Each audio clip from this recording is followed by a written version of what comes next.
welcome to the Mercedes-Benz pickup. You've probably heard a lot about it, but maybe not this one. This is the La pickup, built in Argentina between 1972 and 1976. It was available in a single or dual cab. Its engine made a whopping 60 horsepower and its maximum payload capacity was about 700 kilos. The point is, the X-Class is not Mercedes' first crack at a ute. However, based on the raw numbers, the X-Class has come a hell of a long way from this ancient beauty. They've come all the way to this, the most powerful Mercedes X-Class model and the one we've most been looking forward to driving.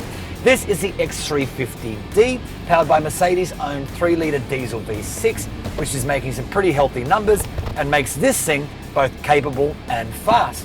It also leaves the La pickup languishing somewhere back in the dust. So is this most powerful of the new X-Class range the real dual cab deal? Let's find out.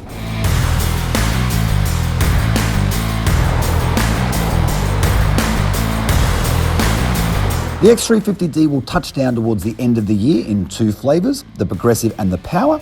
The 4-cylinder models are offered in an entry-level pure trim, but the V6 starts from the midpoint in the range instead. Pricing is yet to be confirmed, but the smart money is on a circa $10,000 or so increase on the equivalent 4-cylinder model. For that, you can expect to find the X-Class pretty well equipped. Progressive cars get 18-inch alloys, a leather steering wheel, dual-zone climate control and keyless entry with push-button start, and a 7-inch screen controls all your phone and media functions, pairing with an 8-speaker stereo. Step up to the Power and you'll add 19-inch alloys, LED headlights, faux leather seats and a better looking cabin. Now, much has been made of the Nissan Navara forming the donor car for the X-Class, but that is more true of the smaller engine versions, which of course share their drivetrains with the Japanese brand. But consider this the 350D, I guess the least Nissan of the X-Class range. The engine is Mercedes owned, so's the gearbox, and the suspension work is bespoke too. Now, owners of a Mercedes will feel instantly at home in this cabin with plenty of familiar switchgear, even if some of the touch points do feel a little less than premium.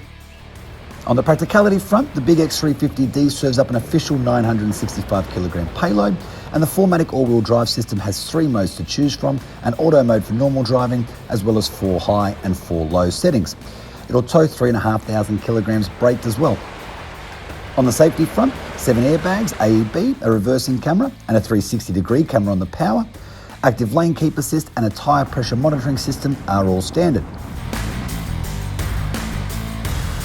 Now, it's worth pointing out that Mercedes is pitching this vehicle especially as more of a lifestyle offering rather than an out-and-out workhorse, and I'm happy to report there is actually a fair bit of room back here for passengers. So I'm sitting behind my own driving position, and as you can see, even at 176 centimetres tall, there's plenty of legroom and plenty of headroom, which means there'll be ample room for kids back here.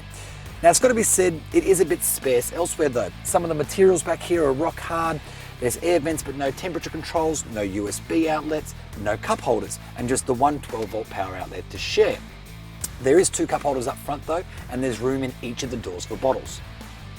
Under the bonnet lives Mercedes' own V6, and it sends its power to all 4 wheels via a permanent all-wheel drive system with fixed 40-60 torque distribution. That engine partners with a very good 7-speed automatic, and it's enough to push the X350D to 100 kilometers an hour in 7.5 seconds. An X-Class specific version of Merc's Dynamic Select allows you to choose between comfort, eco, sport, manual and off-road drive settings too. Now, I guess the first thing you notice about this thing is that there is a genuine air of refinement to the cabin while you're on the road. And it does feel, I guess, a step above your standard dual cab ute. Now, a lot of that, it comes down to the work that Mercedes has put into this thing. The engine is theirs, of course, so is the gearbox, and they've done their own bespoke suspension work. They've also reinforced the body and insulated the cabin.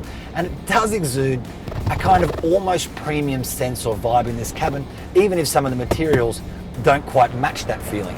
But of course, it's still a dual cab and not a passenger car, and no amount of 3-point stars around this thing, and there are a lot, can completely disguise that.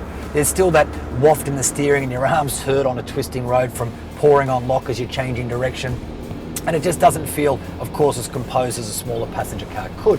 But it's unfair to compare this thing to passenger cars. You can only compare it to other dual cab utes, and I've got to tell you, this one does drive really well. The engine especially is incredibly potent, but it's also incredibly smooth and largely quiet.